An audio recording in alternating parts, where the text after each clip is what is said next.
شادی سے پہلے عام طور پر یہ دیکھا جاتا ہے کہ لڑکی کے پاس، عورت کے پاس کوئی خاص مال نہیں ہوتا۔ اگر اس کے پاس کچھ خاص مال ہے جو اس کی ملکیت میں ہے، یا وہ کوئی جاب کرتی ہے، یا اس کے باپ نے اس کو کچھ مال دیا ہے، یا کہیں سے اس کو ہدیہ مل گیا ہے جو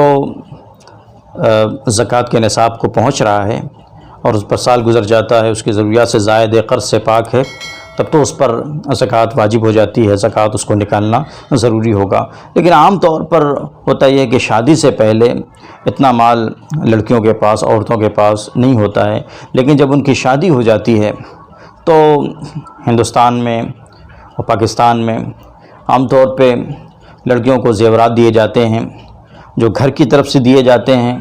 لڑکی کے ماں باپ کی طرف سے دیے جاتے ہیں، جو اس کی ملکیت تصور کیے جاتے ہیں، ملکیت سمجھے جاتے ہیں، اور لڑکی کی طرف سے بھی دیے جاتے ہیں جو عام طور پہ عاریتاً سمجھے جاتے ہیں، اس لیے کہ جب طلاق وغیرہ کا کوئی معاملہ ہوتا ہے تو ان کو پھر واپس کرایا جاتا ہے۔ اس طرح کا رواج ہے، اس طرح کا عرف ہے۔ اور اگر ایسا نہیں ہے اور لڑکے کی طرف سے بھی جو زیور لڑکی کو دیا گیا ہے اس کا اسے مالک بنا دیا گیا ہے، تو کل ملا کر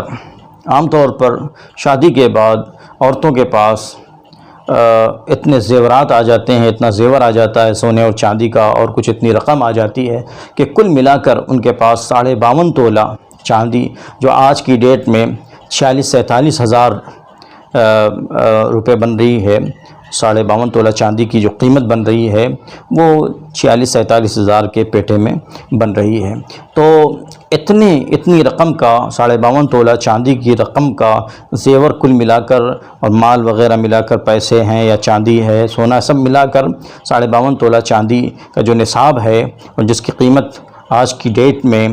46-47 ہزار ہوتی ہے، اتنا پہنچ جاتا ہے۔ عام طور پہ عورتوں کا یہی معاملہ ہوتا ہے، شادی شدہ عورتوں کا اور شادی شدہ لڑکیوں کا۔ اگر یہ صورت پیدا ہوتی ہے تو پھر سال گزرنے پر شادی ہوئی اور اتنا زیور آ گیا،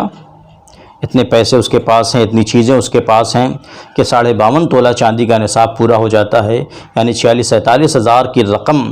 کے بقدر اس کے پاس زیورات اور پیسہ اور تمام چیزیں ملا کر ہو جاتی ہیں، اور اس کے بعد پھر سال گزر جاتا ہے اور پھر ضرورت سے زائد اس کی ہے اور قرض بھی اس کے ذمہ کچھ نہیں ہے، تو پھر سال جب گزرے گا تو اس پر زکوٰۃ فرض ہوگی، زکوٰۃ کا نکالنا اس پر ضروری ہوگا۔ اس کو اس کی فکر کرنی ہوگی، جو عورت ہے اس کو اس بات کی فکر کرنی ہوگی کہ وہ اس کی زکوٰۃ نکالے، اپنے شوہر کو بھی بتائے کہ وہ اس بارے میں ہوشیار رہے اور شوہر کے ذریعے سے زکوٰۃ اس کی نکلوائے، اور جتنے اس کے روپے بنتے ہوں زکوٰۃ کے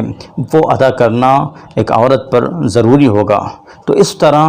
عورتوں پر زکوٰۃ کیا ہو جاتی ہے، واجب ہو جاتی ہے شادی کے بعد، عام طور پہ اگر اس طرح کی صورت بنتی ہے۔ تو آج کے لیے اتنا ہی تھا۔